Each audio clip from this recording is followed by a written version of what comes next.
Hi all, welcome back to my Vulcan 4 times hunger run. In this episode we are going to definitely be expanding the base a bit and maybe even look at doing some of that mysterious research. As always, we are first going to do a little bit of mining. Just going to abuse the nighttime and get a few basic resources like some iron and some coal for power, etc.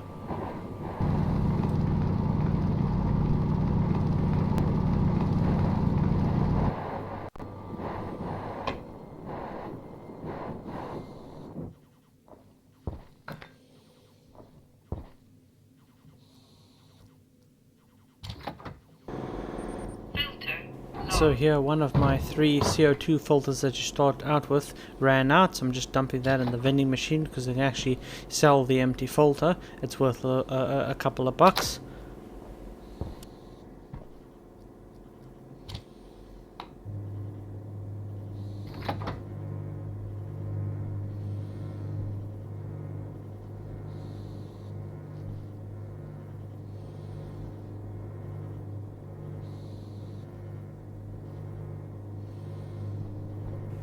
So my next goal is to expand the base, but to do that I'm going to need more materials like iron sheets. So we're going to deconstruct this hydraulic pipe bender because we don't really need parts from this thing for a little while now. We instead need to put an auto lathe up and running over here so that we can build things like iron sheets. So we're going to borrow this thing's little space in our tiny little base to get that done, and after we've expanded a bit then it will be much less of a concern. We can put all of them down all together.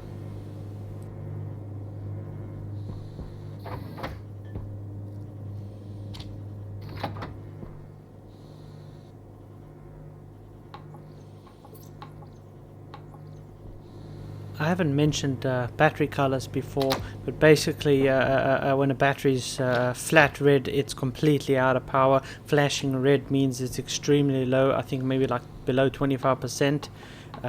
Orange is like a little bit more than that, and then yellow is like 50%, I think. And then of course green means it's very close to full charge, and blue means it's actually at full 100% charge. So I often swap my batteries out when the one that's in there in the power controller is already at full charge, so that I can put another battery in there like the one that's in my suit to give it a bit of a chance to pick up some of the charge from that coal generator that's busy running outside, that I don't have access to go outside and turn the thing off, or at least I don't want to do that in the 700-degree day. So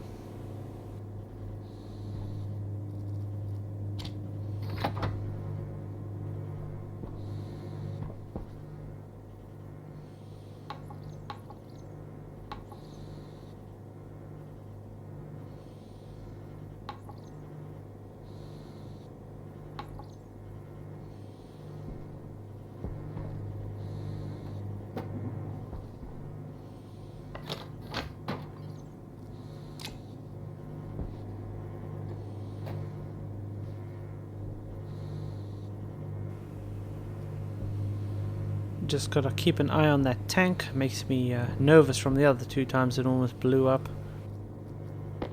So Stationeers is very inconsistent when it comes to assembling and disassembling different things and which tools are required. But for these main manufacturing machines, the order is typically welder and iron sheets first, followed by cable. So you can swap your blowtorch out with cable, and then swap the plastic sheets out, and then the blowtorch again. So you do plastic sheets and blowtorch, and then swap the blowtorch with screwdriver to finish screwing it. If you follow that order, it's pretty much the fastest way to assemble the thing.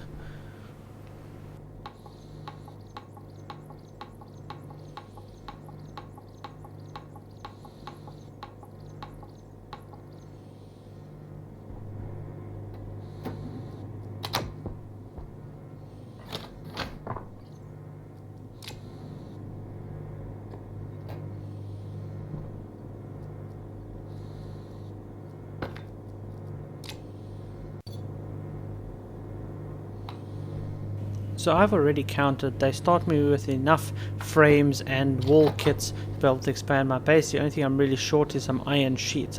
8 iron sheets in fact. So I'm just going to make those 8 quickly, let that run. The unfortunate thing about playing with the research turned on is that a lot of stuff is disabled to you until you research it, and one of the things that's disabled to you inexplicably is actually the basic iron walls, which makes it very limited in terms of how far you can expand your base without having to research it first. The research is still in its early phases, so it's quite inconsistent. There's a lot of things that don't make sense over there, like a lot of the recipes are super cheap to research, but then some of the recipes will be like crazy expensive to research, so it feels like it's not all that well balanced yet. So definitely still very much a beta element in my mind. There are other things again that just don't even make any sense at all. For instance, at present time of recording this video, you have to do a research tech in order to build gas canisters, but you're able to build smart canisters immediately without research tech. As just one crazy example.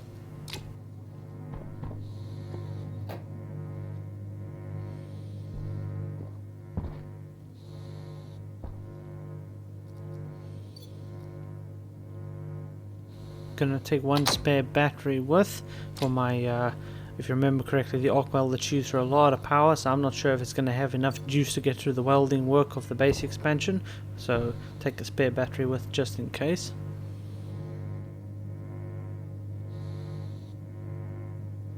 Let's just wait for this copper to finish smelting before I set off. I can set the next ore to batch to go on the smelter.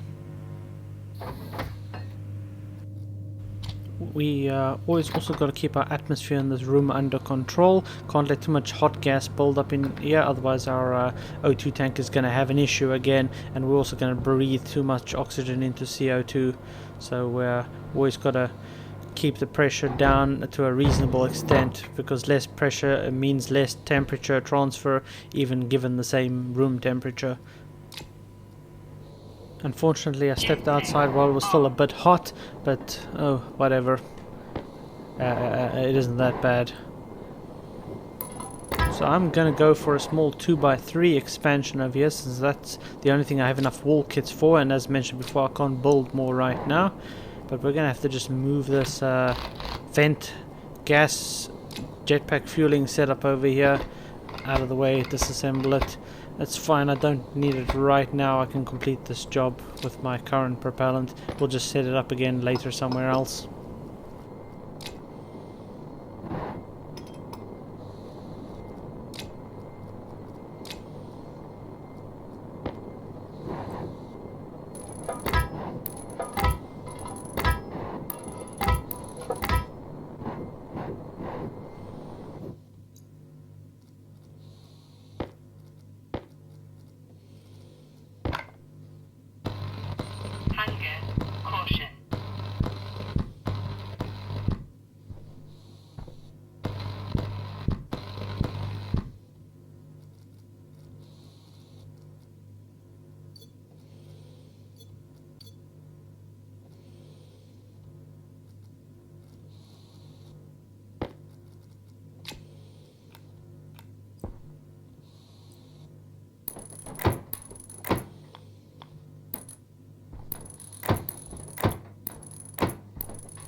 Now, in building an expansion on Vulcan, you're typically going to want to make sure it's no more than 200 degrees Celsius outside, typically the lower end of the temperature spectrum, and then you're going to want to basically enclose yourself in the expanded area as you build it like this.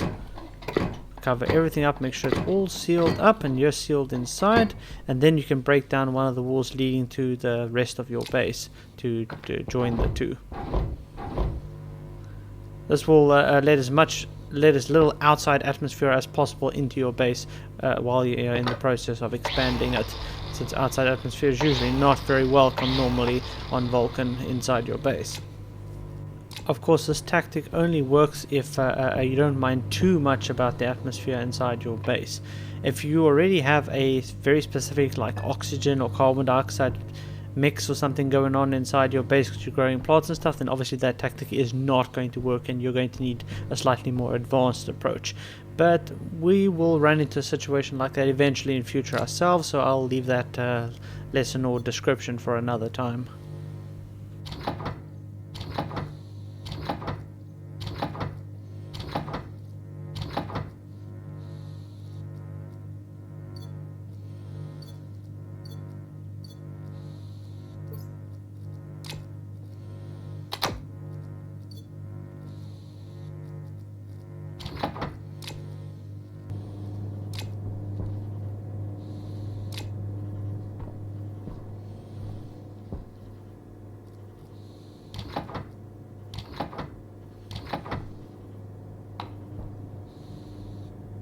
Now on to more interesting parts. Let's get our research on the go here.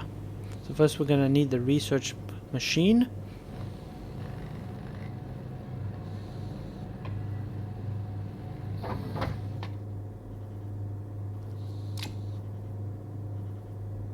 Now just like many other the structures in Stationeers, the research structure needs additional parts to finish setting it up. It needs 9 electronic parts and a screwdriver for the most part, amongst other things. So I'm busy building another 7 electronics parts over there, since I already have 2 that I bought off of a trader.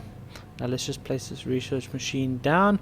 It has a power on the back and an inputter on the back, and then a export slot on the front, as well as the main controls on the front.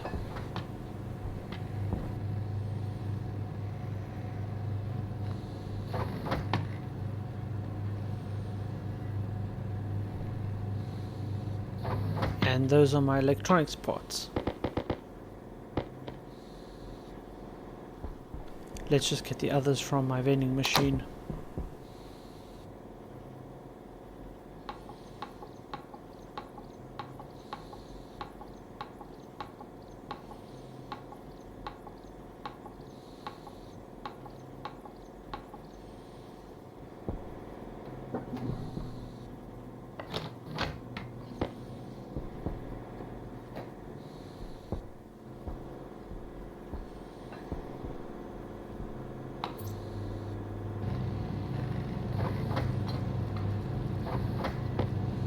Just building some spare sheets, as I'm going to need a couple to finish construction on the research machine, but I also need to just hang on to a few in general, since various buildings and things need them.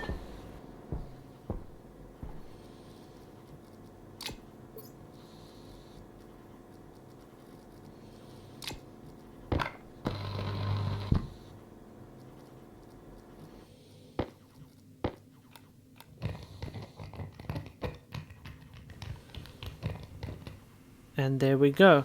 Now we're going to need some research modules for it. The research machine works off of a research module. Green, red, blue and yellow research modules, with red being the cheapest. Basically you build these things, you feed them into the machine, and it gives you research points of that respective color that you can use to essentially buy technologies. So it's pretty much a simple and straightforward system. There is no research tree that I'm aware of either, so you can buy anything at any time, provided you have the research modules in the right colors available. For now I'm building about a dozen red modules, which only rarely require copper, iron and gold to build.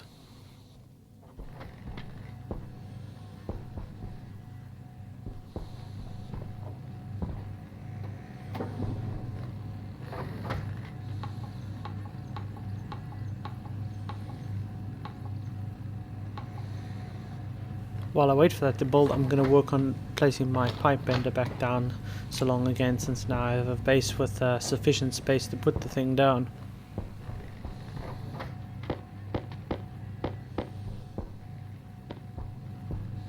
Let's feed the research modules into the research machine so long, and then we can tell it to start researching. Or why isn't it giving me the option now? They're in.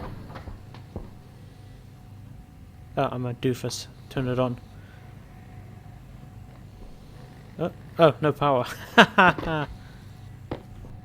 Let's not forget to actually connect power to the darn thing.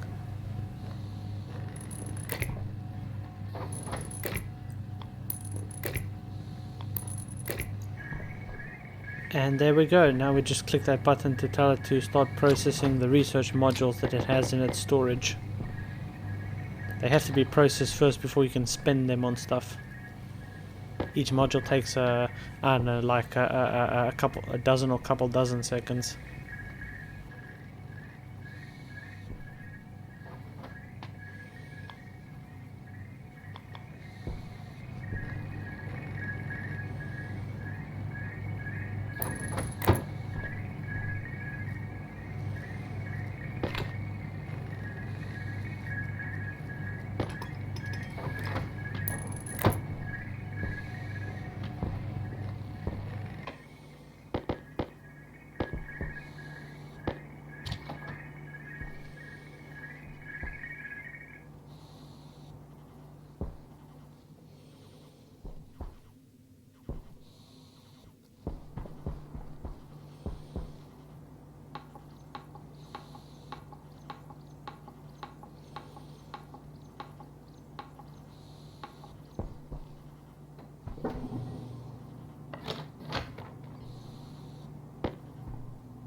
So now we're just going to try and sell a couple of things, like this extra gas canister I made, just to see if we can get a few more bucks and buy the last of those food items that I missed out on. Apparently I misjudged the last time I bought this stuff, or it didn't take or something, I'm not quite sure, but there's still 2 pumpkin pies there that definitely need to be bought. So we're going to just work towards that. But why isn't my selling stuff showing up? That's a bit weird.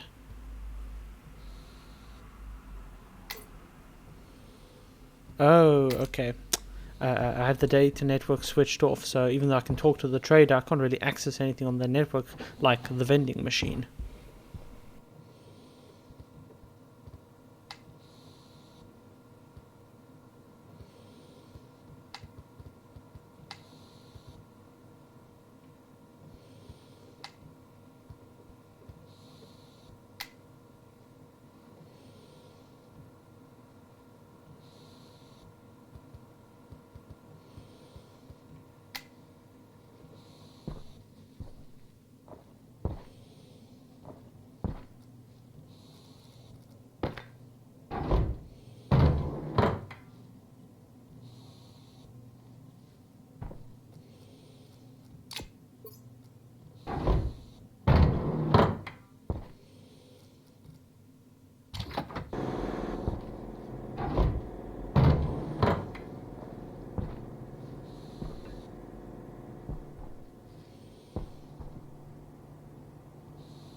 Okay, now with a dozen or so reds in there, let's grab some of the research items that we want.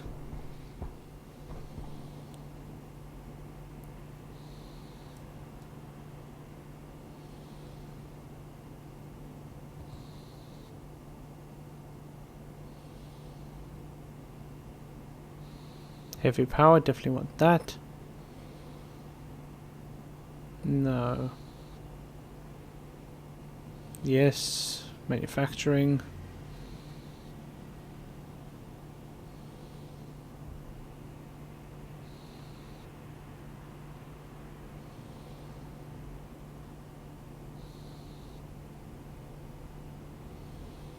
Not right now. Definitely not right now. Yes, nuclear fuel cells, that would be handy. Oh, we can't afford that. Caution.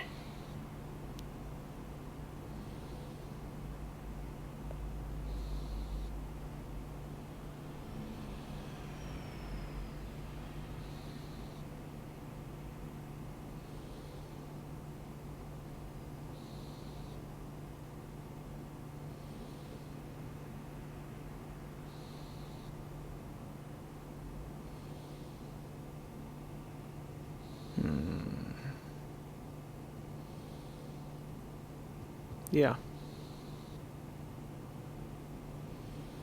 Yes, microwave, absolutely, and making foods, obvious. Those are primary goals. Organics printer. There isn't even an organics printer in the game anymore. Still stuff, absolutely. Frames, etc. Definitely.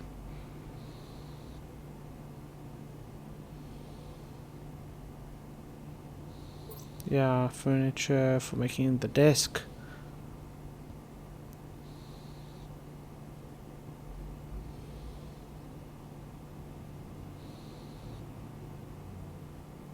Logic, yeah. I want logic stuff.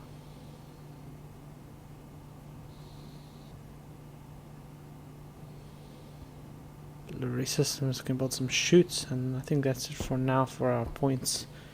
Maybe we will do some more research later for one or two other things, but that's it for now. Okay, that's it for now. We definitely set out what we achieved to do in this episode. In the next episode, we are going to be building ourselves a furnace setup. So we'll see how that goes. Until then,